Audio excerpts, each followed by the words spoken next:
Ang walang kapantay na martial god, unang yugto. Kabanata 186, Arranged Wedding Prinsesa. Ang magandang babaeng iyon ay ang kasalukuyang prinsesa, ang nakababatang kapatid ni Wu Duanya, Her Highness Duan Xinye. Siya ay hindi lamang maganda, ngunit mayroon ding napakataas na katayuan. Ang pinakamahalagang bagay ay wala siyang kalaguyo, na labis na ikinatuwa ng lahat ng marangal na binata. Kung pwede lang makipagrelasyon sa kanya, lalo pa silang sumikat sa kani-kanilang angkan. Ito rin ay magiging isang magandang kaganapan para sa kanila.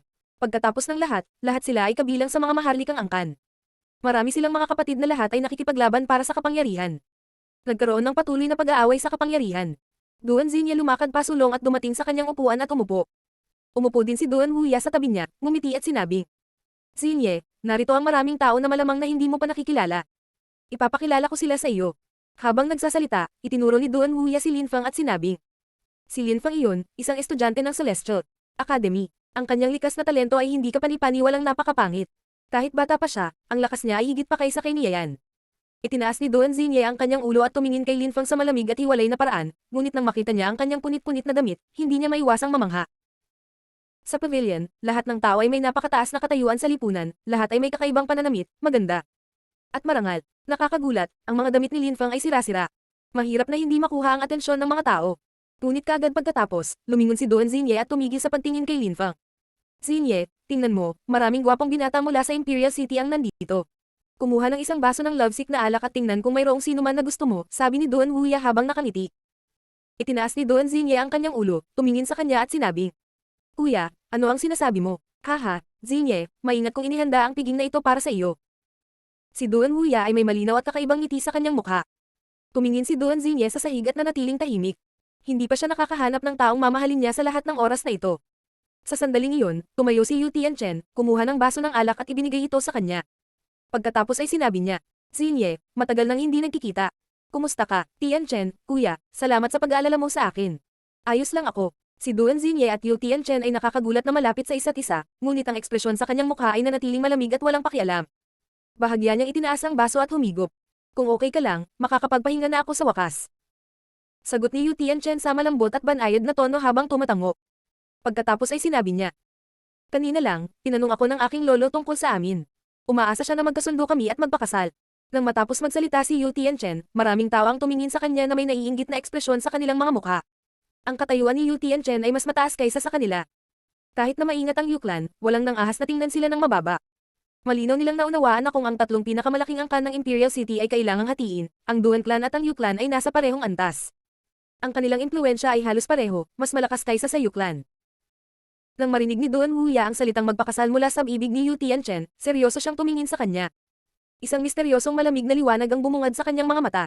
Kuya Yu, hindi ka magpapakasal kay Xinye, sabi ni Duan Wuya habang nakangiti.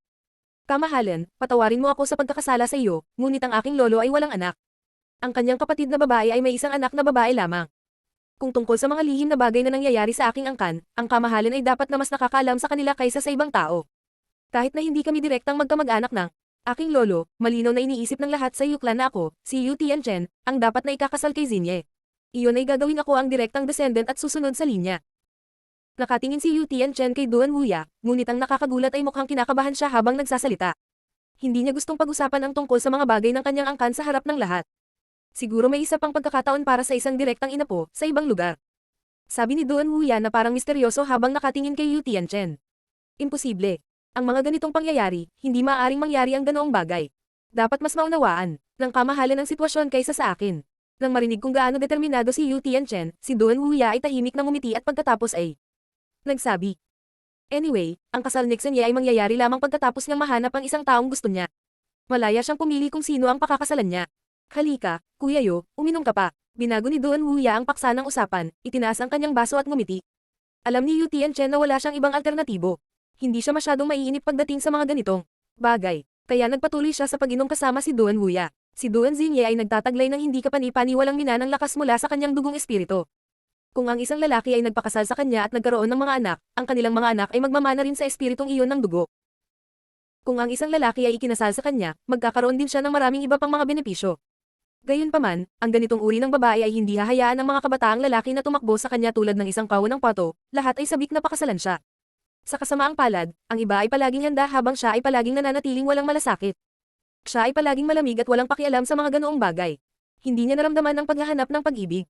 Hindi rin siya kailanman naging interesado sa sinuman. Si Duan Xinye ang prinsesa. Marami na siyang nakitang namumukod tanging mga alagad, marahil napakarami. Ang kanyang dalawang kapatid na lalaki ay sina Duan Wudao at Duan Wuya. Ang prinsipe ng korona, si Duan Wudao, ay kakaiba, kamangha-mangha at napakalakas. Ang pangalawang prinsipe ay pantay na likas na matalino, may mataas na likas na talento, naiintindihan din niya ang mga inaasahan ng mga tao at hindi kapani-paniwalang pala kaibigan. Bihira ang mga taong kasing galing nila. Ang isang ordinaryong tao ay hindi kailanman magagawang pabilisin ang kanyang puso. Si Lin Fang ay nakaupo pa rin doon at humihigop ng kanyang inumin at iniisip ang kanyang sariling negosyo. Hindi niya pa rin maintindihan kung bakit siya inimbitahan ni Duan Wuya sa piging na iyon, ngunit sa panahon ng kapistahan, binigyan ni Duan Wuya si Lin Fang ng ilang makahulugan at malalim na tingin. Hindi maintindihan ni Lin Fang kung ano ang gusto niya. Magandang lugar ito at may magandang babae rin, pero parang may kulang pa. Biglang sabi ng nakaupo sa tabi ni Meng Chong. Kuya Fang, ano ang iyong ipinahihiwatig? Tanong ni Meng Chong habang nakangiti. Lahat tayo ay bata, guwapong lalaki, ngunit sa landas ng paglilinang, hindi tayo lahat ay pantay-pantay. Dapat tayong magdagdag ng kaunti sa saya at upang maliwanagan ang kanyang kamahalin, ang prinsesa. Nang matapos siyang magsalita, maraming tao ang biglang mukhang interesado. Ang paglilinang ay palaging isang magandang pagganyak. Ang pagpapakita ng lakas ng isang tao sa prinsesa ay hindi isang masamang ideya. Ano ang ibig mong sabihin sa pagdaragdag sa saya? Tanong ng iba. Pagkatapos, ang binata, na ang pangalan ng pamilya ay Feng, ay nagpatuloy at sugot. Siyempre ang ibig kong sabihin ay mga labanan. Maaari kaming pumili ng aming mga kalaban at makipagpalitan ng mga pointer. Magandang ideya. Pambihira talaga si Kuya Feng. Nahihiya ako, pero masyado akong mababa. Sino ang mapipili ni Kuya Feng bilang kalaban? Sabi ni Meng Chong habang nakangiti. Kaagad pagkatapos, ibinaba ni Lin Feng ang kanyang ulo at ipinagpatuloy ang pag-inom ng kanyang baso ng alak. Pakiramdam niya ay may nakatingin sa kanya at ang taong iyon ay ang binata na ang family name ay Feng. Sa sandaling iyon, maraming tao ang nagsimulang tumingin kay Lin Feng na parang magsisimula na ang pangunahing kaganapan. Narinig kong sinabi ng prinsipe, kataas-tasan, na kayang talunin ni Lin Feng si Heimo. Ako, si Fang Xiao, ay gustong makipagpalitan ng mga pointer sa kanya. Tatanggapin kaya ni Kuya Lin? Nang marinig ni Lin Feng si Fang Xiao, itinaas niya ang kanyang kamay at tumingin sa kanya. Nakita niya tuloy na nakangiti si Meng Chong. Si Lin Feng ay malamig na nakangiti sa kanyang puso. Inaamin ko ang pagkatalo ko, walang pakialam na sabi ni Lin Feng at saka muling ibinaba ang ulo at nagpatuloy sa pag-inom. Pagkatapos ay hindi na lang niya pinansin si Fang Xiao. Wala siyang interes na ipakita ang kanyang lakas upang maakit ang isang babae. Ang mga tao ay natulala. Hindi nila akalain na ganoon kadaling aaminin ni Lin Feng ang pagkatalo.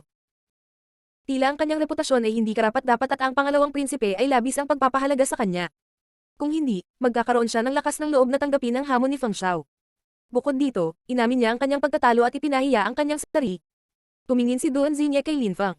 Mukha siyang nagulat. Napakahalaga ng mukha para sa mga cultivator, ang pagsuko ay hindi isang bagay na madaling gawin ng isang tao. Hehe, Lin Feng, ngayon, nandito ang prinsipe at ang prinsesa. Ang pagtanggi sa hamon ni Brother Feng ay hindi magandang gawin.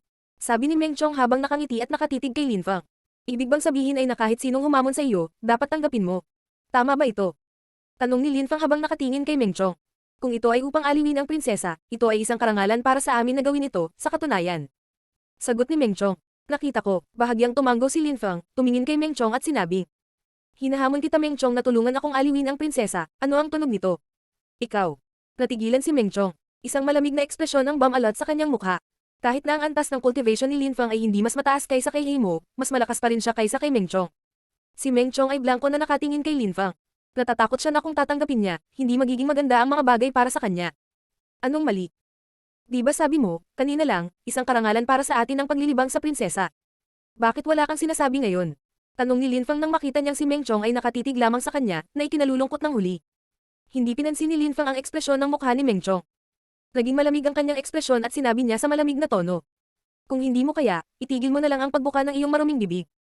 Ang walang kapantay na martial god, unang yugto. Kabanata 187, Burning Battle Energy.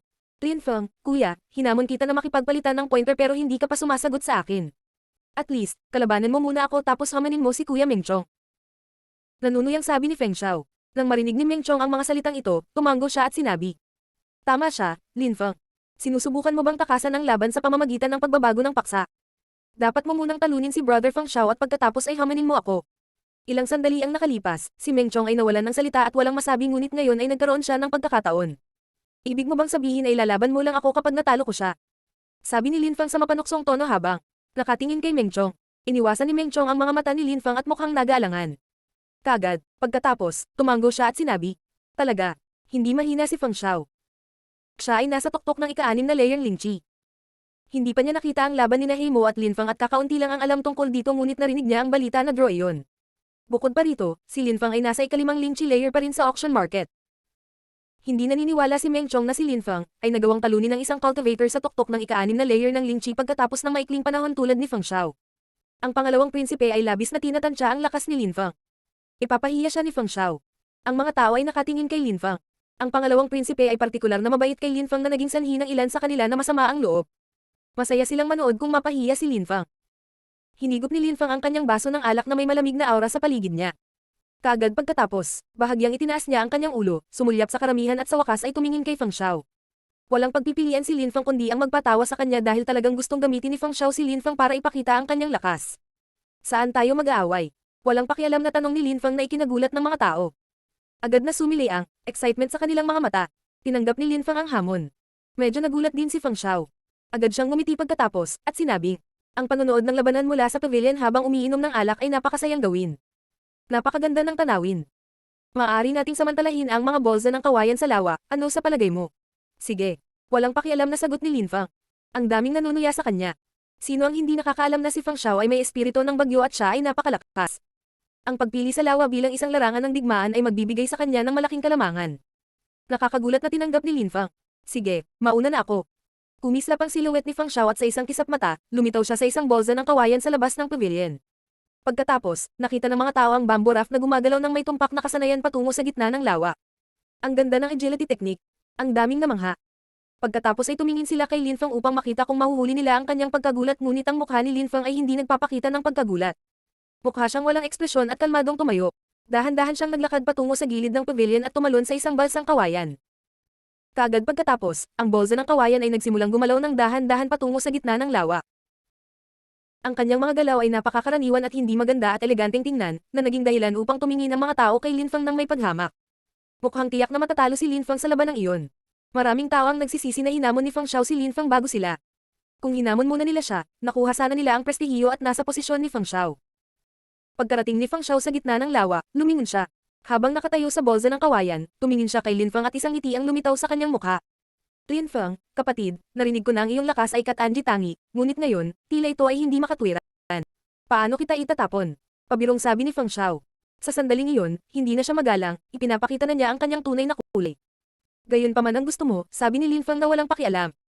Siya ay lubos na kalmado. Ang karamihan ay natagpuan ng isip ni Linfang na mahirap unawain. Talagang misteryoso siya. Kehe, parang dati na tayong magkaibigan kahit first time nating magkita, kaya hindi kita masyadong pahihirapan. Pipilayan ko ang iyong paglilinang at hahayaan kang mabuhay. Sabi ni Feng Xiao habang nakangiti ng masama. Ang kanyang puso ay napuno ng masamang hangarin. Ang pagtanggap sa kanyang hamon sa lawa ay isang lubhang walang inat na desisyon. Kung hindi niya inilagay ang kanyang mukha ng kabaitan, paano siya makakakuha ng ganoong pagkakataon? Hindi mo ba sinabi na ang layunin ng labanan na iyon ay upang makipagpalitan ng mga pointer? Bakit ba ang pinag-uusapan ninyo ay ang pagpilayan sa aking cultivation? Walang pakialam na tanong ni Linfang ngunit ang kanyang puso ay napuno ng matinding lamig. Ang mga marangal na cultivator na ito ay pare-pareho, talagang mayabang at itinuturing na basura ang buhay ng ibang tao. Ang kanilang mga puso at moral ay kasuklam-suklam na bulok. Iyon ang unang pagkakataon. Si Feng Xiao ay nakikipagkita kay Linfang, wala silang anumang galit sa pagitan nila, at gayon pa man ay pinag-uusapan na niya ang tungkol sa pagpilayan sa kanyang cultivation na parang isang bagay na karaniwan. Nang marinig ni Feng Xiao si Linfang, hindi niya napigil ang tumawa ng buong puso. Nagtawanan din ng ibang tao sa pavilion. Si Linfang ay talagang isang kaakit-akit at nakakaaliw tao. Anong nakakatawa? Walang pakialam na tanong ni Linfang na nagpatigil kay Feng Xiao. Tumingin siya kay Linfang at sinabi kong hindi kita papatayin, nagpapakita ako ng awa. Habang nagsasalita, ginalaw niya ang kanyang kamay at isang malakas na hangin ang damaloy patungo sa bamboo raft ni Linfang. Boom! Naputol ang bamboo raft ni Linfang. Pumutok ang tubig sa hangin na nakapalibot sa katawan ni Linfang. Ngunit nakita lamang ng karamihan na si Linfang ay napapalibutan ng isang pader ng tubig at hindi alam kung siya ay buhay. Nang muling bumagsak ang pader ng tubig, nakita nila na ang bolsa ng kawayan ni Linfang ay nasira na at si Linfang ay nakatayo pa rin doon na hindi gumagalaw. Kung hindi mo susubukan ang iyong makakaya, paano mo balak na labanan ako? Tanong ni Feng Xiao habang tumatawa at nakatingin kay Linfang. Tinanggap niyang lumaban sa lawa, hinihiling ni Linfang na mamatay. Kailangan ko bang gumamit ng anumang pagsisikap laban sa isang tulad mo, sabi ni Linfang na walang pakialam. Isang nakakatakot na enerhiya sa labanan ang pumaligid sa kanyang katawan at parang apoy na kumalat sa paligid niya at sa kapaligiran. Ilang hakbang pasulong si Linfang. Siya ay mahusay at eleganteng naglalakad sa tubig. Nang maramdaman ng karamihan ang lakas ng pakikipaglaban ni Linfang, natulala sila. Ilang sandali noon, kalmado si Linfang sa lawa at ngayon ay naglalabas siya ng lakas ng labanan na mas matalas kaysa sa espada. Bukod dito, ang lakas ng labanan ay lalong tumitindi sa bawat hakbang niya. Nagdulot ito ng pagtibok ng kanilang mga puso. Ha! Kumunat ang noo ni Fang Xiao at tumingin kay Linfang. Si Linfang ay mukhang matikas at maliksi at ang kanyang lakas sa pakikipaglaban ay napakatalim.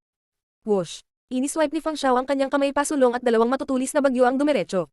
Patungo kay Linfang. Ginalaw ni Linfang ang kanyang kamay sa hindi kapanipaniwalang bilis at isang alon ang tumaas mula sa lawa. Ang alon na iyon ay tila naging matalas na espada na nagpatigil sa mga bagyo. Boom! Nagpatuloy si Linfang sa pasulong. Kaagad, bumagsak ang alon at nawasak ang bolsa ng kawayan ni Fang Xiao. Ang mga tao ay namangha sa gagalaw ni Linfang. Sa sandaling iyon, si Linfang ay napapalibutan ng malalaking alon na umaalingaw sa lawa. Tila ang lawa ay naging isang galit na dragon sa ilalim ng mga paa ni Linfang. Ang kanyang lakas sa pakikipaglaban ay nagninangas pa rin palabas at ngayon ay sakop ang buong lawa. Ang ekspresyon ng mukha ni Fang Xiao ay lubhang nagbago. Siya ngayon ay nagkaroon ng sobrang pangit na ekspresyon. Mukha siyang madilim na parang ngayon lang niya napagtanto kung gaano kitakat ang kapangyarihan ni Linfang. Sa sandaling iyon, mukhang determinado si Linfang, bahagyang bamuka ang kanyang bibig at malamig na sinabi. Una akong umamin ng pagkatalo, hindi dahil sa takot ako ngunit dahil naisip ko na walang kabuluhan. Ang pakikipaglaban. Dahil gusto mo talaga akong ipaglaban, tinanggap ko. Habang nagsasalita, si Linfang ay sumulong muli, tila siya ay walang tigil na gumagalaw at biglang ang kanyang silhouette ay parang nawala. Pierce. Ang boses ni Linfang ay kumalat sa hangin. Hindi makita ng karamihan kung nasaan si Linfang. At saka, sa sandaling iyon, natulala si Fang Xiao. Si Linfang ay mukhang isang nakakatakot na warlord. Bahagyang nakikilala ang katawan ni Linfang at isang napakalaking lakas ng labanan ang lumilipat patungo sa kanya. Hindi masabi ni Fang Xiao kung saan nanggagaling ang lakas ng labanan, ngunit ramdam niya ang panganib na dumadaloy patungo sa kanya. Umalis. Isang bagyo ang lumitaw sa kapaligiran at si Fang Xiao ay sumugod pabalik. Ilang saglit pa, nanginginig ang katawan niya at napaungol siya ng malakas. Isang malakas na espada na si Qi ang tumusok sa kanyang katawan at tuluyang nawasak ang kanyang mga daanan ng Qi bago tinusok ang kanyang dantian. Hindi ko nais na makipag-away, hindi dahil sa takot ngunit dahil sa paghamak sa walang kabuluhang pakikipaglaban. Napatingin ang karamihan sa dalawang silhouette. Muling umatake si Linfang, itinuro niya ang kanyang daliri kay Fang Xiao at bumagsak ang nakamamatay na enerhiya sa kanyang katawan. Ayaw ni Linfang na lumaban kay Fang Xiao, iyon lang. Ang pagtatalo kay Fang Xiao ay napakadaling gawin. Pinukaw ni Fang Xiao si Linfang. Matapos tanggapin ni Linfang ang hamon, mas naging wild siya at gusto niyang pilayin ang cultivation ni Linfang. Sa halip ay napilayan ni Linfang ang cultivation ni Fang Xiao at ibinalik ang pabor. Ang walang kapantay na martial god, unang yugto. Kabanata 188, ang Condescending. Linfang ay gumamit ng isang daliri upang pilayin ang cultivation ni Fang Xiao, na nasa tuktok ng ika-6 na layer ng Lingqi. Ang daliri na iyon ay sapat na upang sirain ang lahat ng kanyang mga daanan ng Qi at pilayin ang kanyang pagilinang nakakatakot na kapangyarihan. Ang mga tao ay kalmadong nakatingin kay Linfang, ngunit ang kanilang mga puso ay tumitibok. Hindi nakapagtataka na sinabi sa kanila ni Duan Wuyan na kayang talunin ni Linfang si Heimo.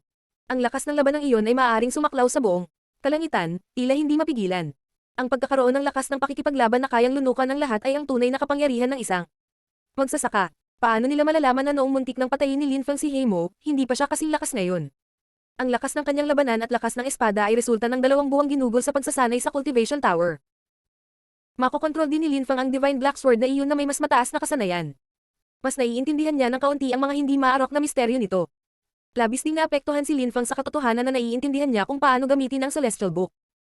Ang unang pahina ay nagpahusay sa kanyang kapangyarihan ng pangunawa at ang pangalawang pahina ay nagbigay sa kanya ng isang banal na itim na espada. Iyon ay hindi maisip. Si Linfang ay walang kahit kaunting ideya kung ano ang kanyang espiritu, ngunit marami siyang naisip na bagay. Bakit nagkaroon ng napakaraming uri ng mga espiritu?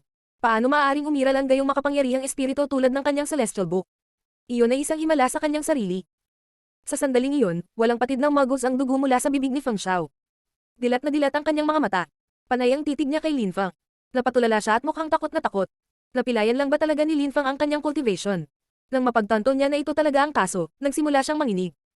Siya ay labis na naguguluhan na may mukha na puno ng gulat, at ang kanyang katawan ay nababalot ng malamig na pawis. Nang walang kakayahang magsanay ng pagilinang, siya ay walang halaga. Ang pagkakaroon ng walang kwentang tao sa isang malaking angkan ay isang kahihiyan. Ang kanyang kapalaran ay ganap na nabago. Ang kanyang mga kapwa-miyembro ng clan ay gagawing paghihirap ang kanyang buhay.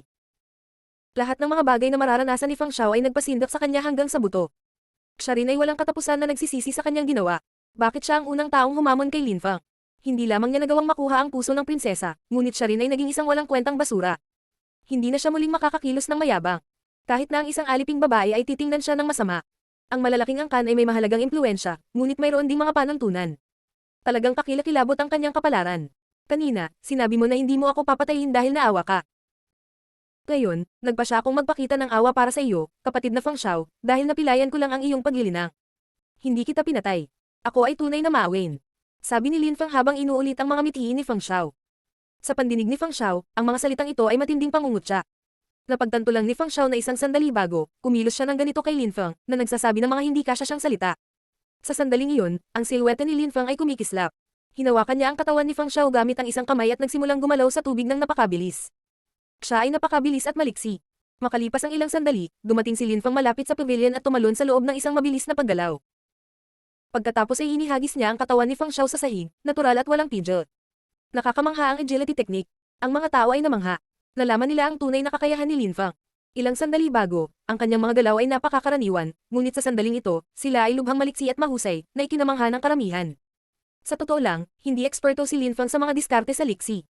Hindi siya nagpraktis ng mga kamanghamanghang diskarte sa liksi at walang espiritong nakabatay sa liksi. Kaya lang, matiis niyang napraktis ang basics na high level. Sa isang hininga, nakakapaglakbay na siya sa hindi kapani-paniwalang bilis. Kaya naman, sa loob ng isang hininga, nakatawid na siya sa lawa at nakarating sa pavilion. Nang makita ng karamihan ang katawan ni Fang Xiao na nakahandusay sa sahig na parang patay na isda, hindi sila nakaimik. Ilang sandali ang nakalipas, sinabi ni Fang Xiao na gusto niyang pilayin ang cultivation ni Lin Fang. Hindi naman pinalaki ang reaksyon ni Lin Fang. Lin Fang, masyadong malayo ang mararating mo. Ngayon, inanyayahan tayo ng kanyang kamahalin na magsaya at narito ang prinsesa. Ngunit nakakagulat na naglakas loob kang kumilos ng malupit at walang awa. Napilayan mo ang paglilinang ni Fang Xiao. Hindi mo ba naisip na ito ang magpapahiya sa pangalawang prinsipe? Sabi ng isang boses mula sa likuran, malamig at hiwalay. Nagulat si Lin Fang. Tumingon siya at tumingin kay Meng Chong. Pagkatapos ay sinabi niya ng walang pakialam. Maaari ka bang maging mas walang hiya? Nagsalita na naman si Meng Chong na nagpagalit kay Lin Fang. Mali ba ako? Nakita ng lahat na napilayan mo ang pagtatanim ni Fang Xiao. Sagot ni Meng Chong na parang mahigpit. Malamig na ngumiti si Lin Fang at tumingin kay Meng Chong. Dahil sa tingin mo ay malupit iyon, ipapakita ko sa iyo kung ano ang tunay na kalupitan. Lahat ng tao dito ay saksi noong sinabi mong lalaban ka sa akin pagkatapos niya. Nang makita ni Meng Chong ang malamig na ngiti ni Lin Fang, bumilis ang tibok ng kanyang puso at may pangit siyang ekspresyon. Pagkatapos ay sinabi niya, kung ganyan ka kalupit, hindi ko tatanggapin ang hamon mo. Sa tingin mo ba kaya mong kumilos ng walang kahihiyan? Mapanuksong sabi ni Lin Fang. Kaagad pagkatapos, isang malamig na ekspresyon ang lumitaw sa kanyang mukha, at sinabi niya. Sa palagay mo ba ay yuyuko ako ayon sa iyong kalooban? Anong klaseng tao ako sa tingin mo? Habang nagsasalita, lumipat si Lin Fang patungo kay Meng Chong. Nagbago ang ekspresyon ng mukha ni Meng Chong. Kumislap ang kanyang katawan, at bigla siyang tumakbo palabas ng pavilion. Pagkatapos ay tumalon siya sa pagtatangkang tumakas. Kung nagawa ni Lin Fang na talunin si Fang Xiao sa isang daliri, hinding-hindi matatalo ni Meng Chong si Lin Fang. Agad na inilunsad ni Lin Fang ang kanyang sarili pasulong at dumating sa bubong ng pavilion. Malamig ang ngiti sa mukha niya habang nakatingin sa katawan ni Meng Chong na kumarire sa ere. Pagkatapos ay pinakawalan ni Lin Fang ang kanyang sword chi at sword force sa kapaligiran. Bumalik ka rito. Itinaas ni Lin Fang ang kanyang kamay. Naglalabas siya ng mas maraming sword energy. Sa himpapawid, biglang, lumitaw ang isang black sword illusion. Sumugod ito sa ere at bumangga sa katawan ni Meng Chong. Hindi makagalaw si Meng Chong habang naglalakbay sa himpapawid. Tumalon siya sa hangin para makatakas. Gayunpaman, sa sitwasyong iyon, hindi siya makatakas sa atake ni Lin Fang at ngayon ay wala ng paraan para protektahan ang kanyang sarili. Kahit na hindi masyadong malakas ang pag-atake ni Lin Fang, sapat na iyon. Nang bumagsak ang enerhiya ng espada sa katawan ni Meng Chong, agad siyang nahulog na parang bulalakaw mula sa langit. Beastard, ako, si Meng Chong, hindi ka bibitawan. Sinigaw ni Meng Chong ang mga salitang ito habang nadapa. Siya ay labis na galit habang si Lin Fang ay malamig na nakangiti. Sinabi ni Lin Fang, dahil hindi mo ako bibitawan, hindi ko na kailangang maging magalang. Nang marinig ni Meng Chong si Lin Fang, siya ay natigilan. Habang nahuhulog pa rin siya mula sa himpapawid, lumingon siya at nakitang nagmamadaling si Lin Fang patungo sa kanya. Agad namutla ang mukha ni Meng Chong. Bakit ipinagpatuloy niya ang pakikipag-usap kay Lin Fang? Pash.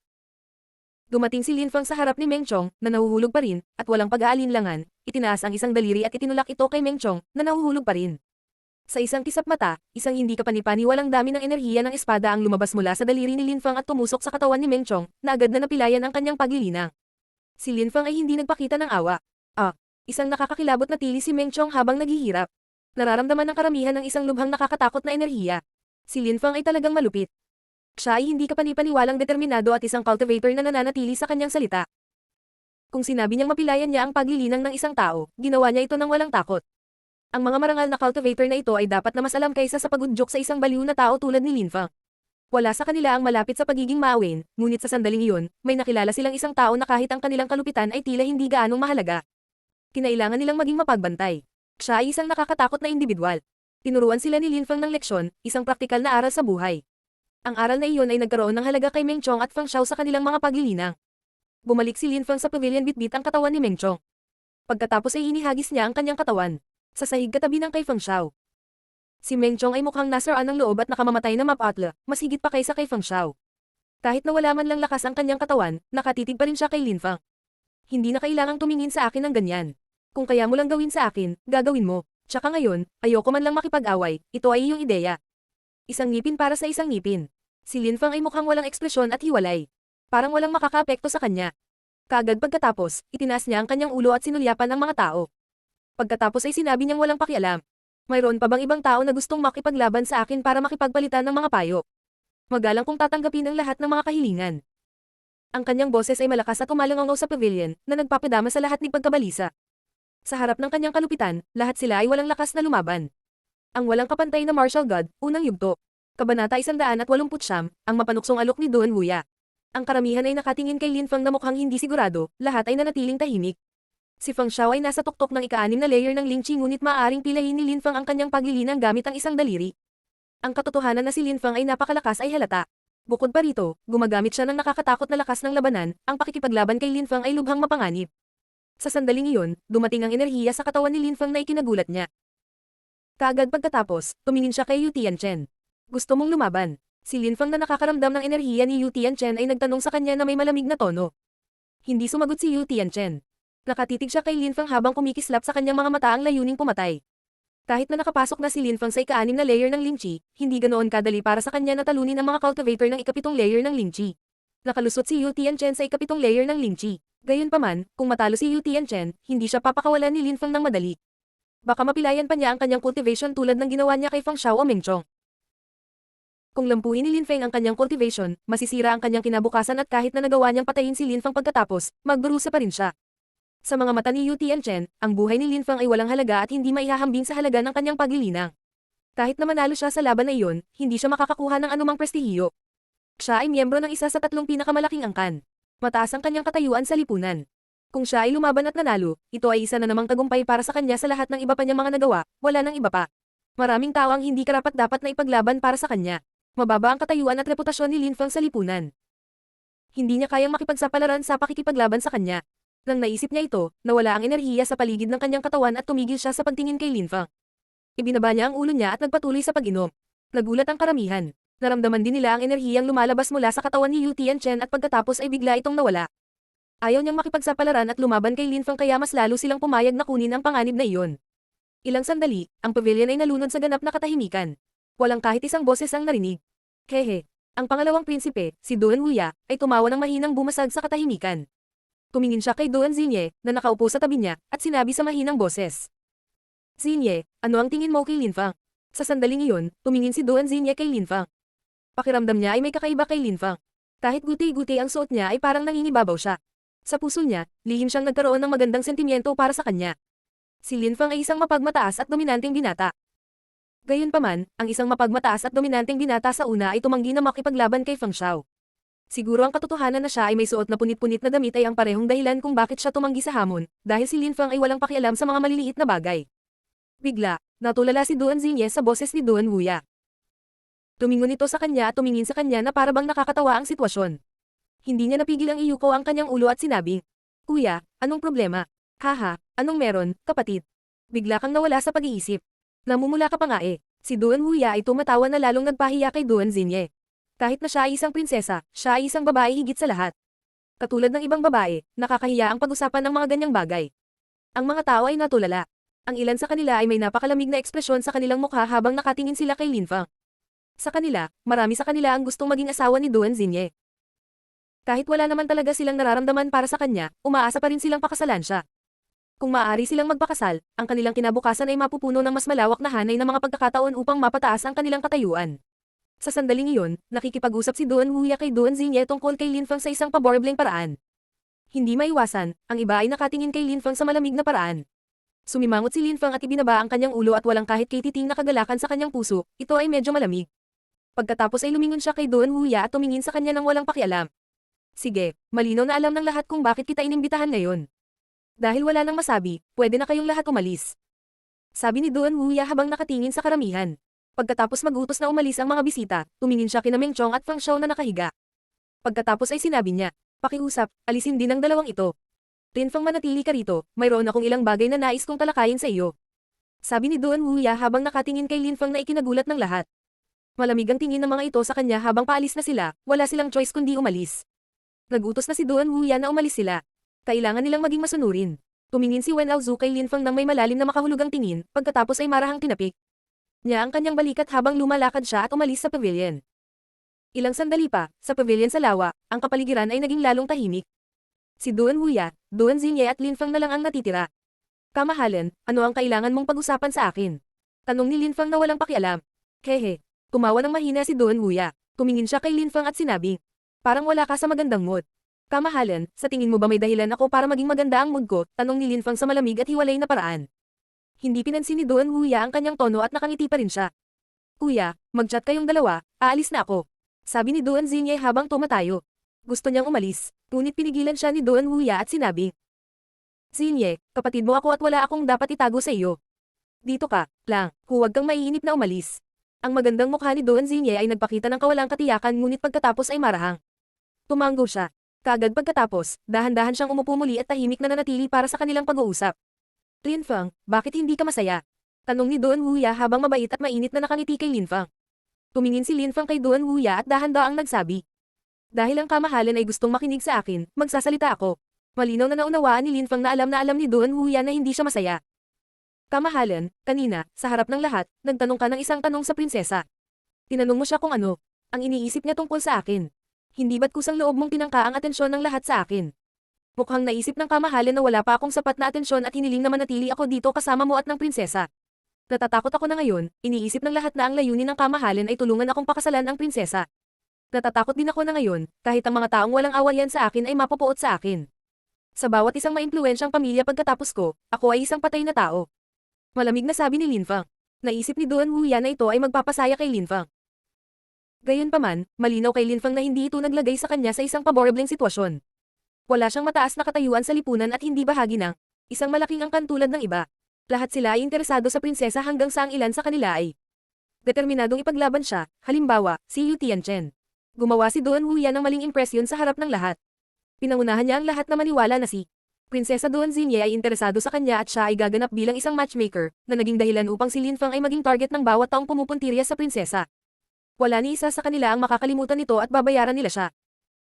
Ang bawat isa sa mga marangal na binata ay lalamunan ng mga tao ng walang katayuan at hindi man lang iluluwa ang kanilang mga buto.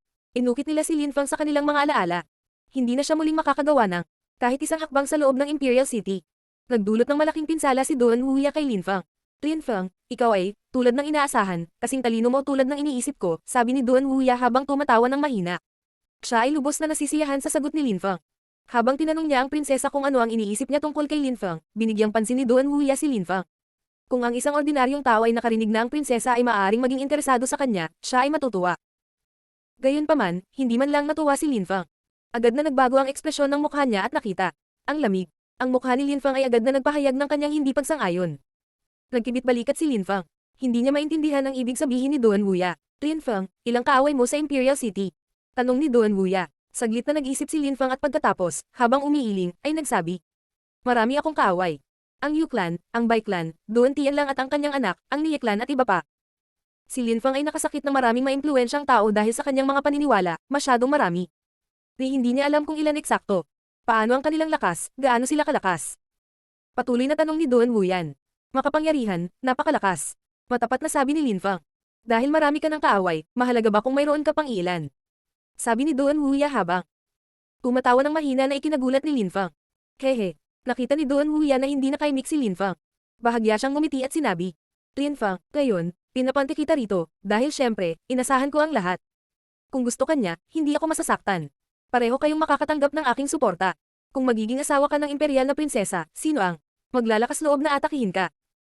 Sa madaling salita, ang layunin ko ay hindi para mas marami pang tao ang maging kaaway mo, sa halip, ang aking motibasyon ay buong puso at dalisay. Parehong nagulat sina Duan Xingye at Linfang. Maging sina Linfang at Duan Xingye ay nagkatinginan sa isa't isa, agad siyang tumingin muli sa ibang direksyon. Puno ng hiya at excitement ang mukha niya. Kung talagang mapapangasawa ko ang ganoong babae, maswerte talaga ako. Isip ni Lin Fang. Hindi niya talaga maintindihan kung bakit ganoon kabait ang pakikitungo ni Duan Wuya sa kanya, hanggang sa personal niyang ipinakilala ang prinsesa sa kanya. Siyempre, malinaw na naunawaan ni Lin Fang na kahit na handa silang magpakasal ng prinsesa, imposible para sa isang taong walang mataas na katayuan sa lipunan. Para sa kanya ito ay imposible. Ang walang kapantay na martial god, unang yugto. Kabanata 170, ang kapanganakan ni Lin Fang. Sa itaas ng tahimik na lawa, ang isang banayad na simoy ng hangin ay umiihip, na ginagawang mas kaakit-akit. Ang buhok ni Duan Xinye habang ito ay lumulutang sa hangin. Si Duan Xinye ay ipinanganak sa Imperial City at nagtataglay ng isang dugong espiritu, ngunit ang kanyang antas ng paglilinang ay hindi masyadong mataas dahil ang kanyang pamilya ay hindi pinapayagan siyang magsanay. Sa halip, mayroon sila nagturo sa kanya ng 4 na sining. Kung paano tumugtog ng kudyapi, kung paano maglaro ng go, kaligrapya at pagpipinta. Nais nilang maunawaan niya ang mga pangunahing gawain ng buhay ng tao, na naging dahilan upang siya ay maging siya sa sandaling iyon. Siya ay may hiwalay na ugali. Ang kanyang ama ay din ang pinuno ng Zuyu Country at ang pinuno ng Imperial Clan.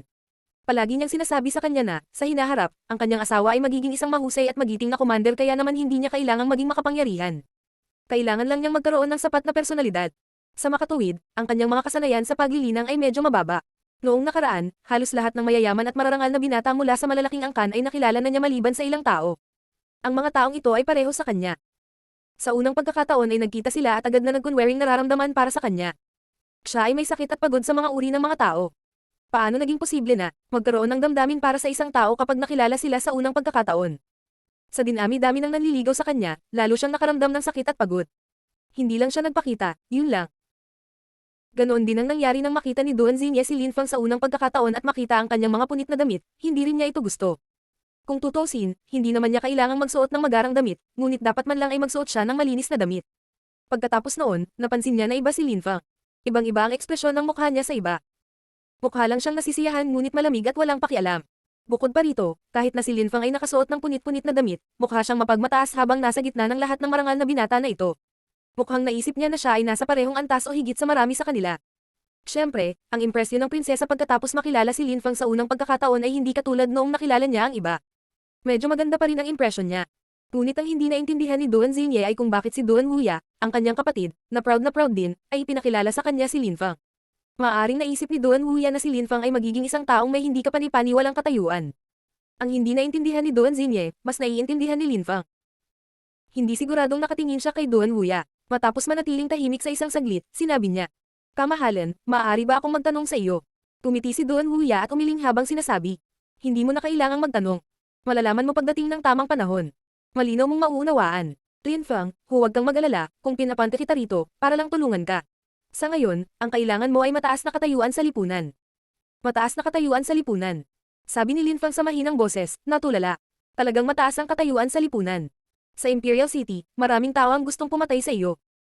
Kahit na mayroon kang kaibigan sa Zuan-Chi Layer, kung talagang gusto ka ng mga taong ito na patayin, isang magsasaka ng hindi ka na mapoprotektahan ng Shang-Chi Layer. Sa makatuwid, ang kailangan mo ngayon ay isang katayuan sa lipunan. Sa nakikita ng mga taong ito, hindi sapat ang mataas na katayuan sa lipunan para pigilan nila akong saktan. Siyempre, kung ang social status na iyon ay ipinagkaloob ng kamahalan, iba ito. Sabi ni Lin Fang na may matalim na ekspresyon sa kanyang mga mata. Kung ang pangalawang prinsipe ay magbibigay kay Lin Fang ng mataas na katayuan sa lipunan, iyon ay magpapatunay na siya ay isa sa mga tao ng prinsipe. Kailangan mo nang isipin ng mga gustong saktan si Lin Fang kung ano ang magiging reaksyon ni Duan Wuya. Ito ay eksakto kung paano ito ay, sabi ni Duan Wuya habang tumatango-tango at nakangiti pero hindi ito inaamin ng malinaw. Maraming salamat, kamahalan. Sabi ni Lin Fang habang bahagyang nakangiti. Hindi niya tinanggihan ng alok. Gusto siyang protektahan ni Duan Wuya, bakit siya tatanggi? Hindi bababasa, hanggang sa sandaling iyon, si Duan Wuya ay hindi kailanman nakagawa ng anumang nakakapinsala kay Lin Fang. Siya ay palaging tumutulong sa kanya. Hindi tinanggihan ni Lin Fang ang kanyang mabuting kalooban sa kadahilanang iyon. Nang makita ni Duan Wuya na nakangiti si Lin Fang, naunawaan niya na tinatanggap niya ang kanyang tulong. Lin Fang, may isa pang bagay na kailangan kong ikonsulta sa iyo. Kamahalan, paano ako makakatulong? Magalang na tanong ni Lin Fang. Ginamit ni Duan Wuya ang salitang kumonsulta ngunit hindi pinayagan ni Lin Fang ang kanyang sarili na magmukhang mapagmataas. Kamakailan lamang, sa Imperial City, nalaman namin na ang Moyu Country ay umaatake sa amin sa Duanren City. Pilalayo ng Celestial Academy na ipadala ang ilan sa pinakamahuhusay na estudyante doon para magkaroon ng karanasan. Ito ay isang tradisyon sa Celestial Academy, lalo na para sa mga estudyante ng militar. Kailangan nilang gumugol ng oras sa isang larangan ng digmaan. Ito ang tanging paraan upang makakuha ng praktikal na karanasan. Tanging ang mga napunta sa isang larangan ng digmaan ang makapagsasabi na sila ay mga tunay na magsasaka ng militar. Bukod dito, ipapadala rin ng Holy Courtyard ng Zuyu ang marami sa mga estudyante nito sa Juanren City upang bigyan ng pressure ang Celestial Academy. Linfeng, umaasa ako na, sa pagkakataong ito, makapunta ka rin sa Duanren City at makabalik ng nakamit ang mga natatanging pagsasamantala sa militar. Mabagal na nagsasalita si Duan Wuya, isang realisasyon ang sumilay sa mga mata ni Linfeng. Mga pagsasamantalang militar, si Duan Wuya ay isang mahigpit na tao. Kung makakabalik si Linfeng pagkatapos makamit ang mga natatanging pagsasamantala sa militar, bibigyan niya si Linfeng ng mataas na katayuan sa lipunan. Sa tamang reputasyon, may bigat ang mga salita. Kaya't sinisigurado niyang hindi makapinsala sa kanyang sariling reputasyon. Bukod dito, ang Holy Courtyard ng Zuyu ay pupunta doon kasama ang Celestial Academy, na nangangahulugan na ito ay halos isang kompetisyon sa pagitan ng dalawang malalaking paaralan. Linfeng, tanging ang mga matagumpay na bayani na mapagmataas na tumitingin sa masa mula sa itaas ang maaaring pakasalan ng aking kapatid na babae. Sabi ni Duan Wuya habang nakangiti ngunit nagpapahayag ng malalim at makabuluhan mensahe. Pupunta ako sa Duanren City. Sabi ni Linfeng habang tumatango. Kahit na hindi sinabi ni Duan Wuya sa kanya, pupunta pa rin sana si Linfeng sa Duanren City. Kailangan niyang lumaban sa totoong larangan ng digmaan.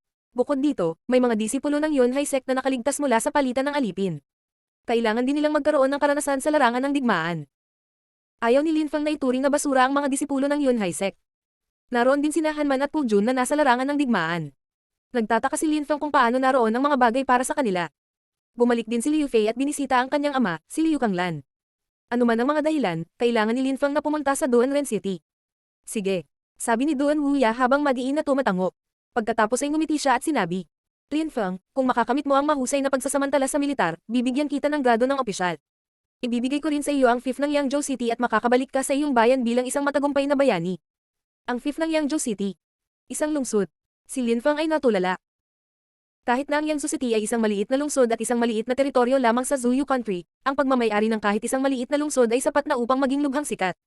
Si Linfeng ay nasa sabik at naiinip na. Kung siya ay naging opisyal at pagkatapos ay bumalik sa Yangzhou City na nasa ilalim ng kanyang kontrol, napakagandang makita ang mga reaksyon ng Nalan Clan pati na rin ng Lin Clan. Iyon ay magiging tunay na kahanga-hanga. Kung ang isang dating miyembro ng Lin Clan, na natiwalag, ay naging may-ari ng Yangzhou City, ang Lin Clan ay tatawanan. Iyon ang magiging pinakamalaking biro sa buong kasaysayan ng lungsod. Maraming salamat, Kamahalan. Sabi ni Linfeng habang nakangiti ng walang pakialam. Kamahalan, kung wala ka, ng ibang sasabihin, aalis na ako. Sige, pwede ka nang umalis. Sabi ni Duan Wuya habang tumatango at nakangiti. Bahagyang yumuko si Linfeng. Bahagyang tumango siya kay Duan Xinye, tumalikod at agad na umalis sa natural. At walang pidyan na paraan. Napatingin sina Duan Wuya at Duan Xinye sa likod ni Linfeng. Kaagad pagkatapos, nawala ang kanyang siluet. Tumingon si Duan Wuya, tumingin kay Duan Xinye at tinanong siya. Xinye, ano ang tingin mo kay Linfeng? Siya ay maliwanag at magalang. Sagot ni Duan Xinye na nagpangiti kay Duan Wuya. Pagkatapos ay sinabi niya. Simula kailan sinubukan ng aking nakababatang kapatid na babae na baguhin ang paksa? Dapat mong malaman na hindi iyon ang tanong ko sa iyo. Tumingin si Duan Xinye kay Duan Wuya at sumagot. Siya ay malakas at may mataas na likas na talento. Talagang namumukod tangi siya sa lahat ng iba. Siya rin ay mas malakas kaysa sa mga tinatawag na maharlika. At saka, magalang siya, ligaw at hindi mapagmataas. Ang kanyang puso ay kahawig ng isang mabangis na tigre at siya ay napakainit ng dugo. Natigilan si Duan Wuya sa kanyang sagot. Agad siyang ngumiti at nagsabi. Ito ang unang pagkakataon na marinig ko ang aking nakababatang kapatid na babae na nagsasabi ng mga positibong bagay tungkol sa isang tao. Ngunit tama ka, siya ay may potensyal na maging isang taong may mahusay na talento. Magkakasya kayo sa isa't isa. Kuya, huwag mo akong kulitin. Sabi ni Duan Xinye na parang nahihiya at nahihiya. Pagkatapos ay idinagdag niya. At saka, kuya, kung ito lang ang mga katangian niya, hindi pa rin sapat na makasama ko siya. Alam kong hindi ka nasisiyahan. Sagot ni Duan Wuya na hindi nagulat. Tumiti siya at sinabi. Siyempre, magpapakasal sa kapatid ko ay kailangang magkaroon ng pambihirang katayuan sa lipunan. Kahit na si Linfeng, sa kapanganakan, ay hindi ipinanganak na may parehong katayuan, hindi ito naiiba sa iyong sarili. Sa kapanganakan, nagulat si Duan Xinye at nagtanong. Akala ko ba wala siyang katayuan sa lipunan? Nagagawa niya, ngunit ito ay walang nakakaalam. Sagot ni Duan Wuya habang tumatawa. Alam mo ba kung bakit ko siya inimbitahan na pumunta sa aking handaan sa Lovesick Forest? Bakit? Tanong ni Duan Xinye na tila curious. Dahil anak niya si Linfeng. Sagot ni Duan Wuya. Nang marinig ni Duan Xinye si Duan Wuya, siya ay namangha. Ang kanyang anak. Ang maalamat na babae ni Zuyu. Ang Lovesick Forest. Tanging ang mga may mataas na katayuan sa lipunan at napakatalino ang maaaring pumunta doon. Pero sinong mag-aakalang babae ang gumawa ng Lovesick Forest?